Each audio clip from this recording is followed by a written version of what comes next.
Welcome to week 5. So you may have officially known for a week now about your new little baby, or maybe you're just finding out. Either way, congratulations, Mama.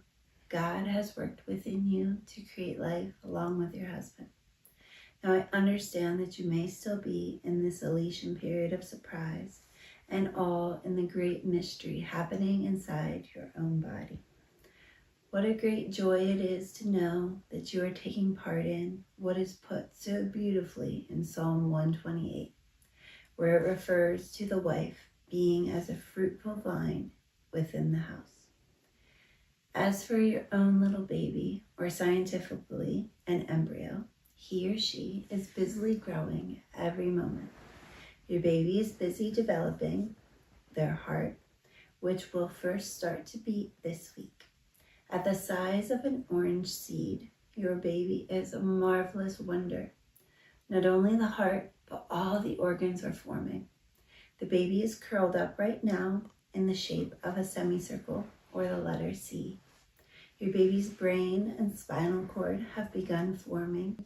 Your baby C form right now are little tiny buds, out of which will develop the tiny little arms and legs. Your baby has 3 layers, which are named the ectoderm, the mesoderm, and the endoderm right now. The baby's top layer, the ectoderm, will form the skin, hair, nails, glands, and the tooth enamel. The middle layer, the mesoderm, will form your baby's heart first, followed by the circulatory system, muscles, cartilage, bone, and tissues under the skin. The bottom layer, the endoderm, will become the lungs, intestines, thyroid, liver, early urinary system, and pancreas. All of these structures that make up your own unique child are not yet separate systems in themselves, but they are collectively referred to as the neural tube at this point. It is a miracle that all of these parts formulate and progress as smoothly as they do for life to rapidly expand within the population. It is a great wonder, and thinking about all these things really makes us appreciate how special life truly is. Now, it's easy to become very excited, but at the same time, with all of the new changes and information being thrown at you, it can be a time full of anxiety. You may be consumed with thinking about what is to come, but it is best to relax and try to enjoy this new and exciting anticipation of what will be happening within your own body during the coming weeks. This 5th week is usually the final week of feeling good before morning sickness sets in for most women. Now that's for most women, not all women. So make sure to make the most of the celebration and try to go out to dinner or do something special with your husband to celebrate. Maybe it's a good time to fit in that project that you really wanted to get done, or maybe spend the day doing something to thank God for his gift, and spend a day in prayerful anticipation and true relaxation.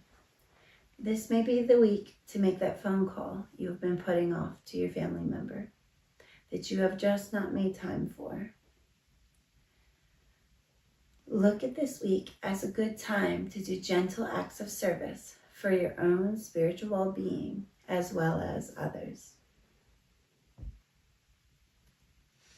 If you do not know what to do with this time, or you are just so excited that you feel like you have to do something, or you are just so excited that you feel like you have to do something, take time to benefit yourself and just trust me.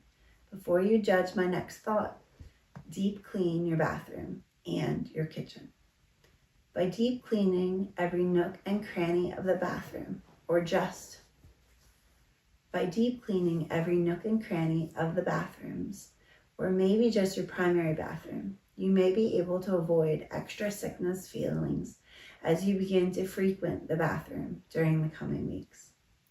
Regardless of if it is because of your bladder that seems like it has shrunk or because you're nauseous, keeping the bathroom clean of any extra smells will help.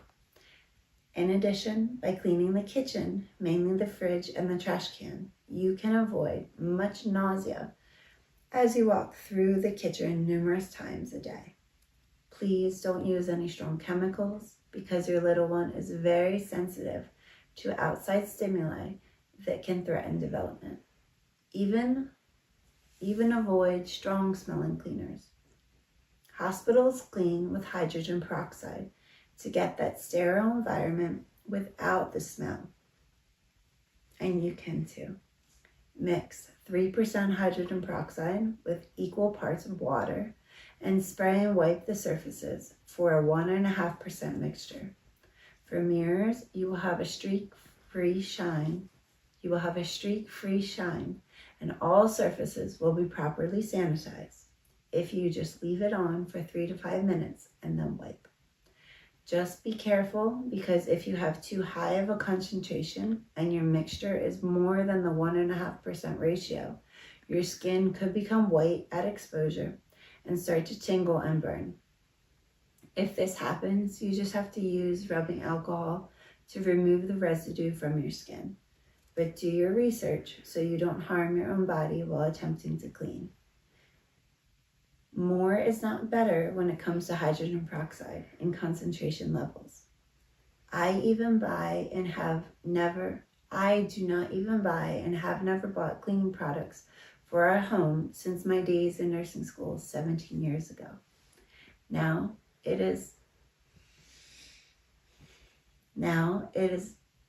is also a good time to increase your water content. Please drink lots of water. Please drink lots of water. You do not want to avoid drinking water. So if you do not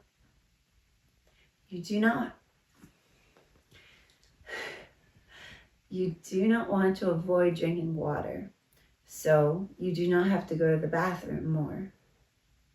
So you do not have to go to the bathroom as much. Because if you do this, you risk dehydration, dizziness, and more nausea. Because keeping the mouth hydrated keeps it moist and not stagnant. Please remember to drink lots of water. You do not want to avoid drinking water because if you do, you may risk dehydration, dizziness, and more nausea because keeping the mouth hydrated keeps it moist and not stagnant. By the end of this week, your breasts may also start to feel tingly or sore to the touch. Please know that this is caused by hormones and there is nothing to worry about. Just be careful and maybe start shopping for more roomy options. Exhaustion may set in at any point now. So if you feel you just can't keep your eyes open, allow the rest to come and just rejoice in your little one's first ability to exhaust their mommy. Find time to close your eyes and rest. This is also a good time to learn to ask for some more help. For us prideful and stubborn types, try to remember that God asks us to be meek and humble, and part of that growth in self starts by reaching out to loved ones for aid. It does not show weakness, actually shows spiritual strength. If you have not shared the news yet with family, asking your husband or your mom is usually enough, as these two are more receptive to requests anyway. Or if you can afford a cleaning service for your home, it can be a wonderful and helpful option. As you sit down to rest, contemplation can be a wonderful aid for the times which our body needs that rest, and yet we do not feel as if we can fall asleep. It is in this week that I have truly begun to contemplate the journey which Mary made to see her cousin Elizabeth. 100 miles on foot, just to see her cousin. I cannot imagine walking or riding 100 miles just to see a cousin of mine who is expecting without a car. Though Mary's only thought and purpose in this journey was to serve, to aid in providing compassion and love to her cousin in her last months of pregnancy. If we know of the geography of the land, traveling from Nazareth to the outskirts of Jerusalem was not only 100 miles, but uphill at an elevation of over 1,000 feet or 1 mile in height from my research. It was not a path of ease with safe and locked modern hotels. It would have included exertion on her part, and maybe on Joseph, who we can presume accompanied her and made her journey as easy as possible. Though we also must understand, even though Mary knew she was expecting, Joseph at this point did not. So he must have trusted Mary immensely to support her on a whim and with haste, to just want to drop whatever she was doing and embark on this endeavor. It leaves much to contemplate as we ponder all of these things.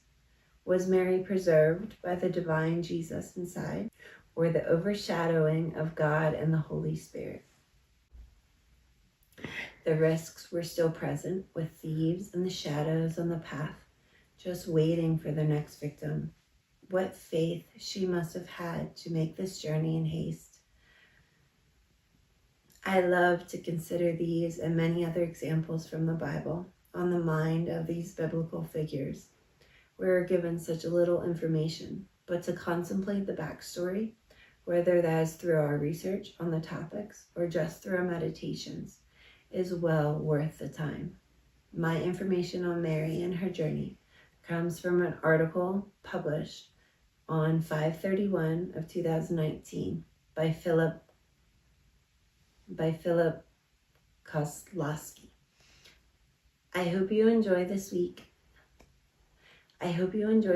of happy anticipation and thanks for the new life that God has gifted you. Rejoice in his love for all and start praying for your new child if you have not already done so.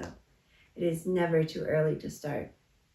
St. Padre Pio once said, "When parents pray for their children, God hears them, angels move, and great things happen. Pray with faith and do not worry." I will see you next week, my friend.